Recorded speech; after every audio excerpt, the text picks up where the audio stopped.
গল্পের একদম শুরুতেই আমরা দেখি ডাক্তার সুজন একটা ভয়ঙ্কর শিকারী হাঙরকে নিয়ে এক্সপেরিমেন্ট করছে। এই হাঙরের মাথায় সে একটা বিশেষ ডিভাইস বসাতে চায়, কিন্তু সুজনের ধারণা ছিল না বিপদের সামান্য আভাস পেলেই হাঙরটা জেগে উঠতে পারে। ভাগ্য ভালো, ঠিক সেই মুহূর্তে হাঙরটা আবার অচেতন হয়ে যায়। সুযোগটা হাতছাড়া না করে সুজন দ্রুত তার মাথায় ডিভাইসটা ফিট করে। তারপর ইমেজিং সিস্টেমের সাহায্যে প্রায় 10 মিটার লম্বা একটা সূচ হাঙরের ব্রেনে ঢুকিয়ে দেয়। বাইরে থেকে হাঙরটা অচেতন মনে হলেও ভেতরে সে প্রচণ্ড ব্যথা অনুভব করছিল।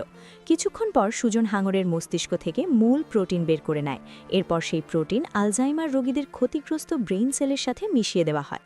এখন সবাই স্ক্রিনের দিকে তাকিয়ে থাকে, কারণ যদি এই এক্সপেরিমেন্ট সফল হয় তাহলে লাখ লাখ রোগী নতুন জীবন পেতে পারে, আর এই টিমের জন্য আসবে বিশাল লাভ।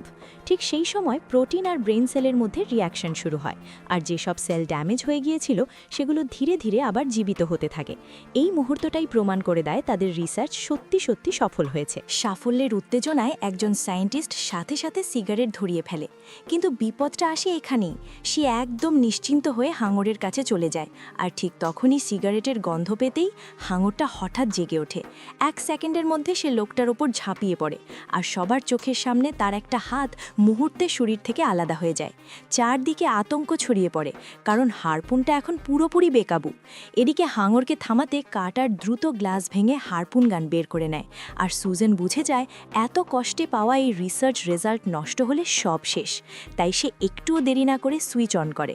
তারপর হাঙরটাকে আবার গভীর পানিতে ছেড়ে দেয়। গল্পটা এখানেই আরও ভয়ঙ্কর হয়ে ওঠে, কারণ কেউ বুঝতে পারেনি তারা কত বড় একটা ভুল করে ফেলেছে।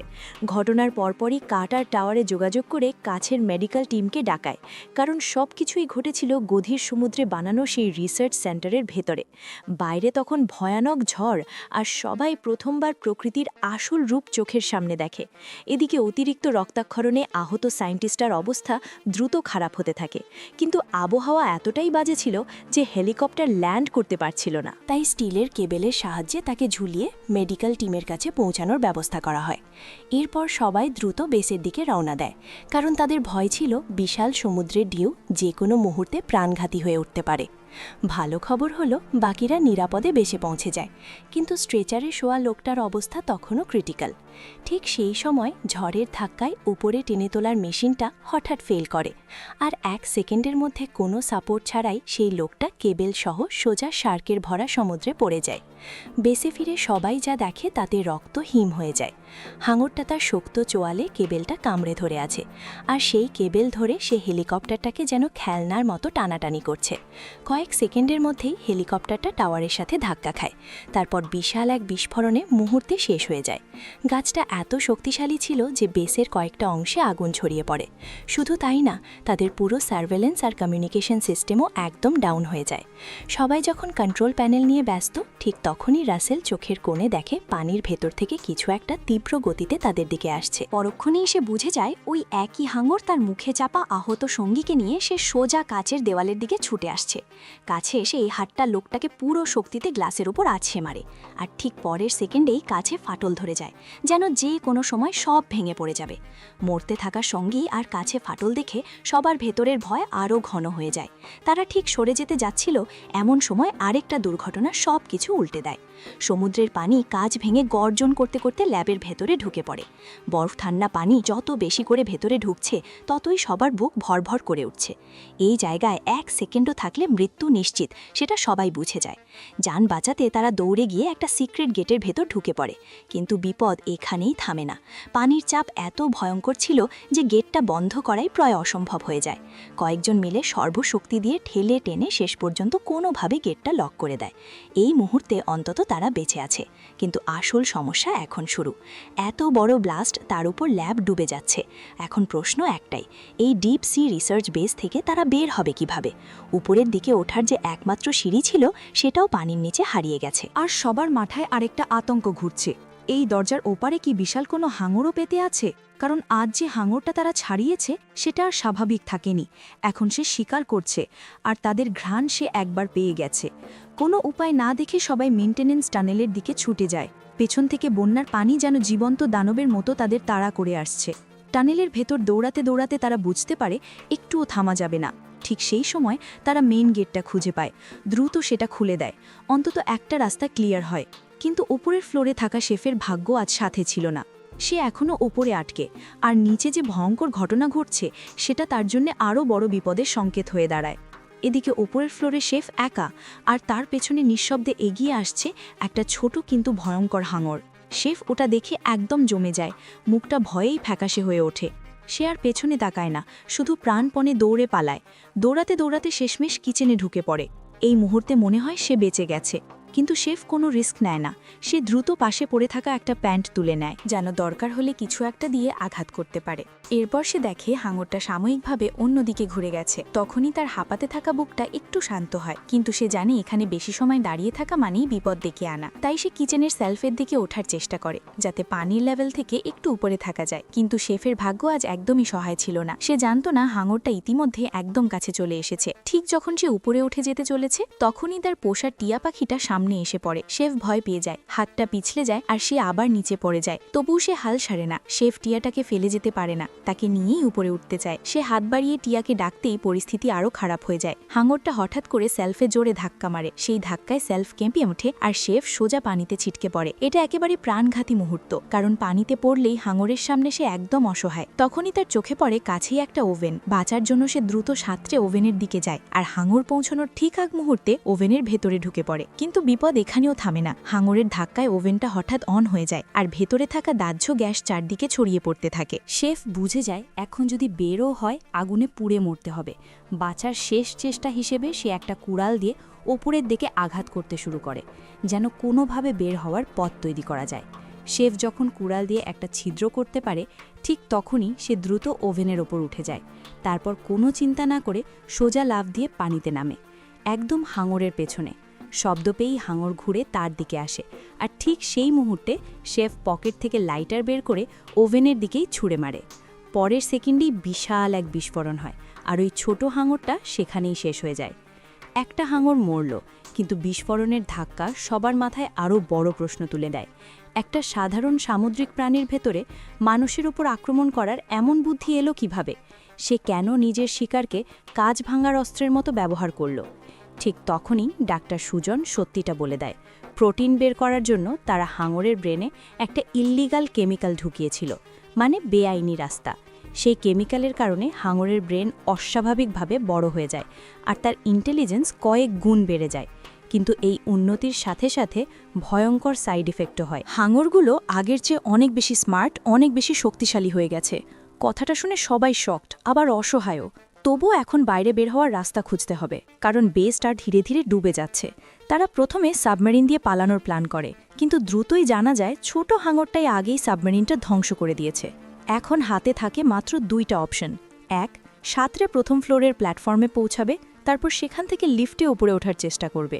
কিন্তু এই পথে সামান্য ভুল মানেই মৃত্যু, কারণ চারদিকে হাঙরের হুমকি। দুই অপশনই ভয়াবহ, আর এই ভয়টা টিমের ভেতরে রাগ বাড়িয়ে দেয়। ঠিক তখনই রাসেল একটা নতুন প্রস্তাব দেয়, ডাইভ করে বেরিয়ে যাওয়ার। কিন্তু মনে হয় হাঙরের কাছে এই প্ল্যানটা মোটেও পছন্দ হয়নি, কারণ হঠাৎ করেই এক বিশাল হাঙর পানি থেকে লাফ দিয়ে উঠে আসে। এক ঝটকায় সে রাসেলকে তার শক্ত জোয়ালে চেপে ধরে, আর তাকে টেনে নিয়ে যায় গভীর পানির দিকে। এই দৃশ্য দেখে সবাই স্তব্ধ হয়ে যায়।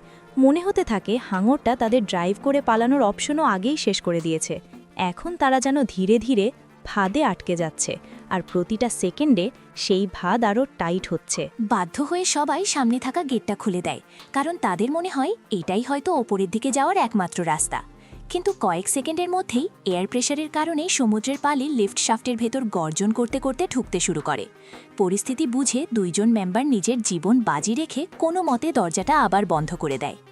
এইটুকুতে তারা বাঁচেও ঠিকই, কিন্তু সামনের নতুন বিপদ অপেক্ষা করছিল। উপরের লিফট এরিয়ায় আগের ব্লাস্টের কারণে আগুন লেগেছিল, আর রাখা জিনিসপত্র ফেটে ফেটে উঠছিল। মানে ওপরের দিকটা আগুনে ঝলসে যাচ্ছে, আর নিচে পানি উঠছে। ঠিক তখন দরজার ওপাশ থেকে হাঙরের তাণ্ডব শুরু হয়। সে বারবার দরজায় ধাক্কা মারছে, যেন যে কোনো মুহূর্তে ভেঙে ঢুকে পড়বে।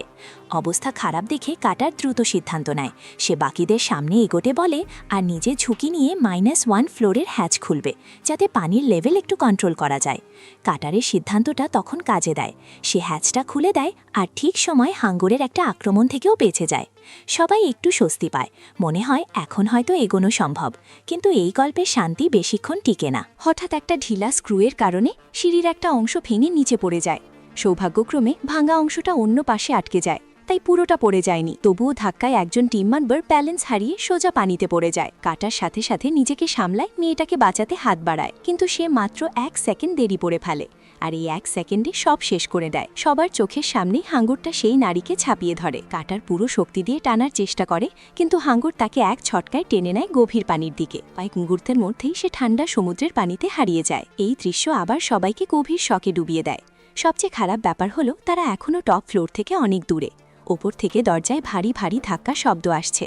মনে হচ্ছে হাঙ্গরটা আগেই ওপরের দিকে উঠে গেছে। সবার মুখে পরিষ্কার ভয়, কেউ কারো দিকে তাকাতেও পারছে না। ঠিক তখনই সেখানে এসে পৌঁছায় শেফ, যার নিজের বেঁচে ফেরাটা যেন এই মুহূর্তে একটা অদ্ভুত আশ্চর্য। সে সাথে সাথে একটা কাপড় শুকানোর দড়ি ছুঁড়ে দেয় আর সবাইকে ডুবতে ডুবতে উপরের দিকে টেনে তোলে। এইবার আর কেউ থামে না, সবাই দ্রুত সামনে এগোতে থাকে। সামনে ছিল একটা পাম্প সিস্টেম, যেটা জেনারেটর চালু করলে পানি বাইরে বের করা সম্ভব। টিমটা দৌড়ে কন্ট্রোল রুমের দিকে যায় আর কোনো মতে জেনারেটর স্টার্ট করতেও সফল হয়। কিন্তু তারা যখনই মনে করে এবার বুঝি বেরিয়ে যাবে, ঠিক তখনই সব আবার উল্টে যায়। হঠাৎ পেছন থেকে হাঙর আক্রমণ করে। 1 সেকেন্ডের ভেতরেই সে কাটারের বন্ধুকে নির্মমভাবে ছিঁড়ে ফেলে। দৃষ্টাটা দেখে কাটার পাগলের মতো মেন গেটের দিকে সাঁতরে যায়। সে জানে এখন একটু দেরি মানেই মৃত্যু। ভাগ্য ভালো, ঠিক হাঙরটা তাকে ধরার আগেই গেটটা খুলে যায়। আর একই সময় শেফও সেখানে এসে পৌঁছে। সবাই যখন মৃত্যুর সাথে দৌড়াচ্ছে, ঠিক তখন সুজন আবার একটা বড় ভুল করে বসে। তার মাথায় একটাই চিন্তা, এত পরিশ্রম আর এত কুরবানি যেন বৃথা না যায়। তাই সে একা একা নিজের রুমে ফিরে যায় রিসার্চ ডেটা আর স্যাম্পল নিতে। সে চাবি দিয়ে লকার খুলে তাড়াহুড়ো করে খোঁজে, তারপর দরকারি স্যাম্পল বের করে নেয়। কিন্তু এই তাড়াহুড়োয় সে খেয়ালই করে না পেছনে পানিকে চিরে কিছু একটা তার দিকে এগিয়ে আসছে। প্রথমে যেটা ভেসে ওঠে সেটা একটা রিসার্চ মডেল, মানে পরীক্ষার জন্য বানানো নকল শার্কের মতো কিছু। সুজন এক মুহূর্ত স্বস্তি পায়, কিন্তু ঠিক পরের সেকেন্ডে পানির উপরিভাগে আরও বড় কিছু উঠে আসে। এবার সেটা নকল নয়, একদম আসল হাঙ্গর। কোনো সতর্কতা ছাড়াই হাঙ্গরটা সুজনকে টার্গেট করে হামলা করে বসে। সুজন পালাতে পারে না, কারণ বের হওয়ার রাস্তা কার্যত বন্ধ। বাধ্য হয়ে সে দ্রুত একটা সেলফের ওপর উঠে পড়ে, নিজের ব্যালেন্স ধরে রাখার চেষ্টা করে, কিন্তু হুড়ুহুড়িতে তার মূল্যবান রিসার্চ ফাইলগুলো পানিতে পড়ে যায়। সুজনের চোখে আতঙ্ক, তবু সে থামে না। সে 2 সেকেন্ড দাঁড়িয়ে থাকে, তারপর আবার নিচের দিকে ঝুঁক ধরে ফাইলগুলো তুলতে। আর ঠিক সেই সময় হাঙ্গরটা আবার তার দিকে এগিয়ে আসে। এখন সুজনের মাথার উপর যেন মৃত্যু ঘুরছে। ঠিক তখন তার চোখ পড়ে উপরে ঝুলতে থাকা একটা জ্বলন্ত বাল্বের দিকে। আর এই মুহূর্তে তার মাথায় একটা ভয়ঙ্কর আইডিয়া চলে আসে, যেটা কাজ করলে সে বাঁচতে পারে, আর না হলে এখানেই সব শেষ। সুজনের মাথায় তখন একটাই প্ল্যান, হাই ভোল্টেজ কারেন্ট দিলে হাঙ্গর মারা যেতে পারে। সে সাথে সাথে একটা তার খুলে নেয়, তারপর পরের আক্রমণের জন্য অপেক্ষা করতে থাকে। ঠিক যেই মুহূর্তে হাঙ্গরটা ঝাঁপিয়ে পড়তে আসে, সুজন বিদ্যুতের তারটা সোজা তার মুখের ভেতর ঢুকিয়ে দেয়। প্রচণ্ড শক খেতে খেতে কয়েক সেকেন্ডের মধ্যেই সেই হাঙ্গরটা ছটফট করে মারা যায়। কিন্তু পানি ভরে যাওয়া রিসার্চ ডেটা দেখে সুজনের বুকের ভেতর হুহু করে ওঠে। তার এখন প্রচণ্ড আফসোস হয়। সে বুঝে যায় শুরুতেই হাঙরকে ছেড়ে দেওয়া ছিল তার জীবনের সবচেয়ে বড় ভুল। কিন্তু এখন ভাবার সময় নেই, কারণ বাকি দুজনের সাথে সে আবার মুখোমুখি হয়, আর তাদের সামনে পরিস্থিতি আরও খারাপ। হাঙরের হামলায় কাটার আর সুজনের সরাসরি বেরিয়ে যাওয়ার প্ল্যান ভেস্তে যায়। এখন বাঁচার একটাই রাস্তা, এমার্জেন্সি এক্সিট। কিন্তু সমস্যা হলো দরজা খুললেই পানি ঝড়ের মতো ভেতরে ঢুকে পড়বে। তাই তারা আগেই ফায়ার এক্সটিংগুইশার প্রস্তুত করে রাখে, যাতে প্রেশার ব্যালেন্স করা যায়। তারপর তারা ইচ্ছা করেই রুমে পানি ঢুকতে দেয়। পানি যখন মাথার উপর পর্যন্ত উঠে যায়, তখনই তারা হ্যাচটা খুলে দেয়। বাইরে বেরিয়ে 3 জন একসাথে ফায়ার এক্সটিংগুইশার অন করে দেয়। মুহূর্তে অসংখ্য বুদবুদ চারদিকে ছড়িয়ে যায়, আর এই বুদবুদের আড়ালে হাঙরটা কনফিউজড হয়ে যায়, ঠিক বুঝতে পারে না তারা কোন দিকে। এই ট্রিকটাই কাজ করে, কোনোভাবে 3 জন অবশেষে পানির উপরই ভাগে উঠে আসে। কিন্তু সুখের নিঃশ্বাস নেওয়ার আগেই আবার আঘাত। হাঙরটা হঠাৎ শেফকে ছাপিয়ে ধরে আর তাকে কয়েক মিটার দূরে টেনে নিয়ে যায়। দৃষ্টাটা দেখে মনে হয় শেফ এবার শেষ, কিন্তু শেফ হার মানে না। সেই গলায় ঝুলানো ক্রসটা বের করে, তারপর সর্বশক্তি দিয়ে হাঙরের চোখে আঘাত করতে থাকে। কয়েকটা আঘাতের পর হাঙরটা একটু ঢিলে দেয়, আর শেফ আবারও মৃত্যুর মুখ থেকে বেরিয়ে আসে। এটা দেখে কাটার আর সুজন দুজনেই স্তব্ধ। কাটার আবার পানিতে লাফ দেয় শেফকে টেনে আনার জন্য, আর শেফ কোনোভাবে ভাঙা মাটির টুকরো মানে মাঝার মতো কিছুর ওপর উঠে বসে। সুজন দ্রুত তার ক্ষতে ব্যান্ডেজ বেঁধে দেয়, যাতে অতিরিক্ত রক্তক্ষরণ আপাতত থেমে যায়। চারদিকে ছড়িয়ে থাকা এসব দেখে তাদের মাথায় একটা ভয়ঙ্কর সত্য পরিষ্কার হয়ে যায়। আগে নিচের দিকে যে শক্ত দেয়ালগুলো ছিল সেগুলো দিয়ে চাইলে হাঙরকে ভেতরেই আটকে রাখা যেত, কিন্তু এখন পুরো স্ট্রাকচারটা ধীরে ধীরে ডুবে যাচ্ছে। আর উপরে শুধু পাতলা আয়রন গ্রিল, মানে হাঙরটা আর কোনো কন্টেনমেন্টে আটকে নেই। এখন সে শুধু মানুষ মারতে চায় না, সেই মানুষের বানানো পিঞ্জর ভেঙে খোলা সমুদ্রে বেরিয়ে যেতে চায়। আর সেটা হলে পৃথিবীর জন্য বিপদ আরও বড় হবে, তাই তাকে শেষ করতেই হবে। কাটার আর সুজন দ্রুত অ্যাকশন নেয়। তারা সব সিগন্যাল ফ্ল্যাট থেকে বারুদ বের করে এক জায়গায় জমা করে, তারপর সেটা একটা হারপুন সেটআপে ভরে। প্ল্যানটা খুব সোজা। হারপুনটা ঠিক নিশানায় লাগলেই তারা তার দিয়ে ব্যাটারির সাথে কানেক্ট করবে আর প্রচণ্ড কারেন্ট দিয়ে হাঙরকে উড়িয়ে দেবে। কিন্তু সমস্যা একটাই, ওই হাঙরও বোকা না। সেই সময় তার পুরো ফোকাস ছিল দরজা ভাঙায়। সে কাটারকে ঠিকমতো নিশানা করতে সময়ই দেয় না। হাড় উপরে উঠে আসছে না দেখে সুজান একদম চরম সিদ্ধান্ত নেয়। একটা ভাঙা মেশিনের ধারালো পোকরো দিয়ে সে নিজের হাতের তালু কেটে দেয়, তারপর সোজা পানিতে লাফ দেয়। সে নিজেকেই চারা বানাচ্ছে, ইচ্ছে করে রক্ত বের করছে যাতে গন্ধে হাঙর টানে। সুজানের মাথায় তখন শুধু অপরাধবোধ। নিয়ম প্রথম ভেঙেছিল সে, বেআইনি কেমিক্যালে হাঙরের ব্রেন বড় করেছিল সে, আর হাঙরটাকে ছেড়েও দিয়েছিল সে। তার মনে হয় ভুল যদি তার হয় তাহলে শেষটাও তার হাতেই হওয়া উচিত।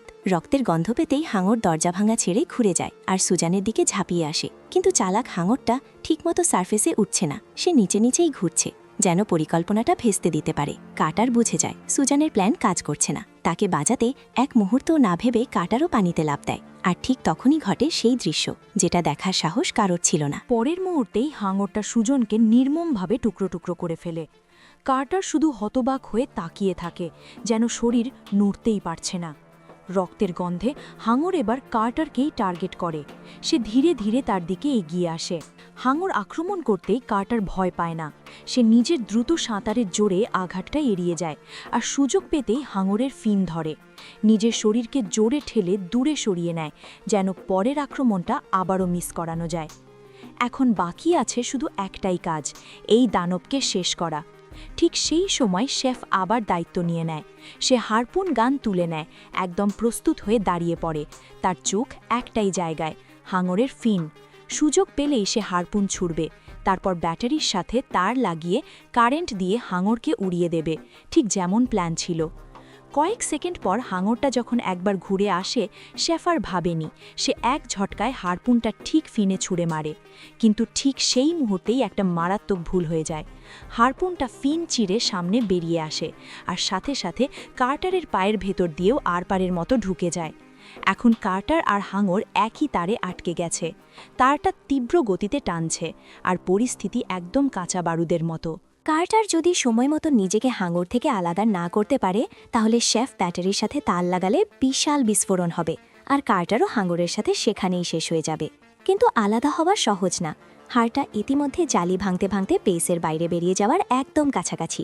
সব কিছু যেন এক সেকেন্ডের খেলায় দাঁড়িয়ে। ঠিক তখনই কার্টার শেষ শক্তিটা জোড়ো করে চালটা শক্ত করে ধরে ফেলে আর নিজের শরীরকে টেনে পেন থেকে আলাদা করে নেয়। এইটাই ছিল তার বাঁচার একমাত্র সুযোগ, আর সে সেটা ঠিক সময়ে কাজে লাগায়। কার্টার আলাদা হতেই শেফার দেরি বাড়ে না। সে ব্যাটারির সাথে তারটা কানেক্ট করে দেয়। পরের সেকেন্ডে ভয়ঙ্কর এক বিস্ফোরণ হয়। ধাক্কাটা এতটাই শক্তিশালী ছিল যে হাঙরটা সেখানেই শেষ হয়ে যায়, একেবারে চিরতরে। চারপাশে পানি আর ধোঁয়া। কিন্তু কয়েক মুহূর্ত পর যখন সব একটু পরিষ্কার হয়, শেফ দেখে কার্টার এখনও বেঁচে আছে। তার কালচে মুখে আবার হাসি ফিরে আসে, যেন এতগুলো মৃত্যুর পর এই একটুকু বাঁচা তাদের কাছে সবচেয়ে বড় জয়। এইভাবেই অনেক সঙ্গীর কুরবানি দিয়ে তারা শেষ পর্যন্ত হাঙরের সন্ত্রাস থামিয়ে দেয়। আর এখানেই এই দারুণ মুভিটাও শেষ হয়ে যায়। আর হ্যাঁ, তোমাদের কাছে একটা প্রশ্ন, এই এক্সপ্লেনেশনটা কেমন লাগলো? ভালো লাগলে ভিডিওটা লাইক করে চ্যানেলটা সাবস্ক্রাইব করে ফেলো। আর যদি এই মুভির সেকেন্ড পার্টের এক্সপ্লেনেশনও চাও তাহলে কমেন্ট করে জানিও।